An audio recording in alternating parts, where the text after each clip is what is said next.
So this time we're taking a look at Universe Hound. This is a deluxe class figure, and he is a Jeep thing. Actually, he very much resembles the Jeep, the brand, the car brand, Hurricane, that was a concept car a few years ago from Jeep.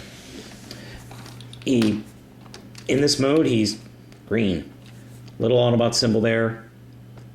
Gun up here. It's got a very nice... this front grille actually looks really, really good. I really couldn't imagine this figure or this mode without this front grille now. I just think it looks really neat. It's got a translucent window here, translucent headlamps. Rather somewhat plain.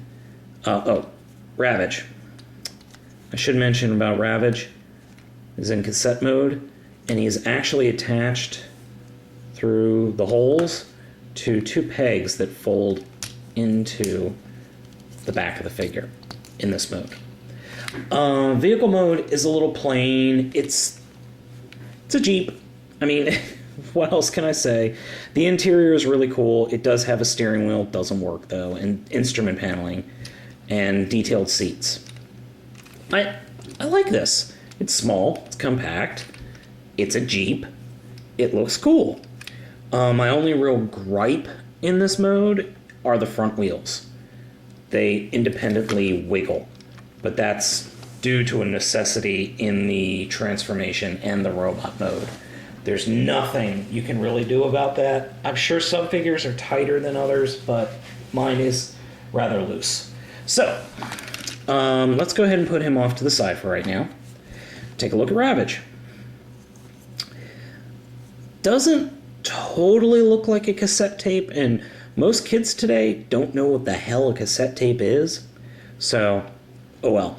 He's got a Decepticon symbol right there. So let's go ahead and transform him. I'm going to start with taking this whole front section, and, oops, sorry, I'm going to turn it around actually. I'm going to take this whole section and fold that out. And then kind of fold that down like that. And then in here, I made a goof already. In here is the tail. So just kind of fold that out. Next, take these two pieces and fold them in. Rotate that down to form the front legs. Then reach in here and fold out the head. Now, I'm not totally sure if that's right. Honestly, I can't remember, but he looks cool. He looks actually very cool to me. I really like it. He's got a little bit of thrusters going here. I guess they would be thrusters or maybe missile launchers, I don't know. But you can actually pose it a little bit differently so that maybe he's down like that with his butt in the air. You can pose him any way you want him. I don't really... he just kind of sits on the shelf, goes meow, grr. But he is an interesting addition. I don't know why they added him to Hound, but okay, it's different. Anyway, enough with Kitty. Let's get to the main event. So I'm going to take the gun here off, and the gun actually fits in one of these slots. I always put it on the driver's side or the passenger side, just a habit of mine. So first thing you're going to do in the transformation is grab these two white seats and collapse them in like that. Then you're going to kind of wiggle the whole back end off and fold it out. And what happened there was the parts that were the seats rotated down and the whole unit stretched out like that. Then you're going to take these and fold them in to form the backs of the legs. Take this whole section and rotate it down and split the legs apart.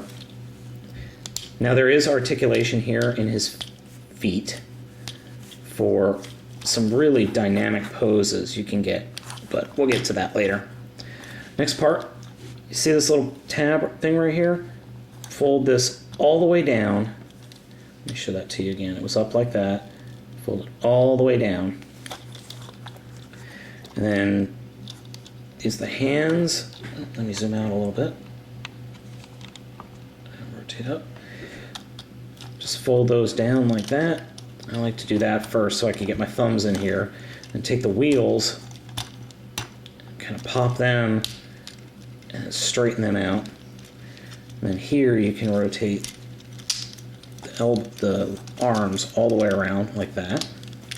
Now this is a little weird. The instructions aren't really clear, but what I like to do is I take the whole section and rotate it all the way back like that. And then take this, rotate this up to form the junk piece, I guess you could say. And then you put your foot there on the window, take the front end, and just rotate it all the way around. And then this will lock into place underneath. Rotate the head up, rotate the hands out, and there we go. Here's Hound. The one thing I want to mention, you can do the wheels several different ways. You can do that, where you have the wheels on the back, very much like the G1 figure. Or, given that there's so much space back here, you just take them and rotate them completely around like this. And I actually like this a lot better. It just makes the figure look a lot cleaner. But sometimes I like to display it with the wheels out, just because. So, Ravage is useless in this mode. He can't do anything. He can't be stored anywhere. He might be able to stand on top of the figure. That's about it. Enough with the kitty. This, on the other hand, can be done. You can do a few things with it. It can be held in either hands, or you can take it, and there's these little areas right here. You can slide it on like that, or you can put it on over here like that. I'm not digging that too much. That doesn't work for me. That's what the instructions say, is it can be slid onto this part right here on his shoulder. Doesn't work too well. Maybe it'll work better with the wheels out of the way. Not so much. Okay, so even though G1 Hound had a little thing on his shoulder, looks like Universe Hound, in my figure, isn't going to work so well. So we'll just have him hold the damn thing. Now, what I mentioned earlier about these feet rotating like that, you can get some really nice poses going on with him. I mean, you could just fool around a little bit. I mean, you can get some really nice dynamic poses.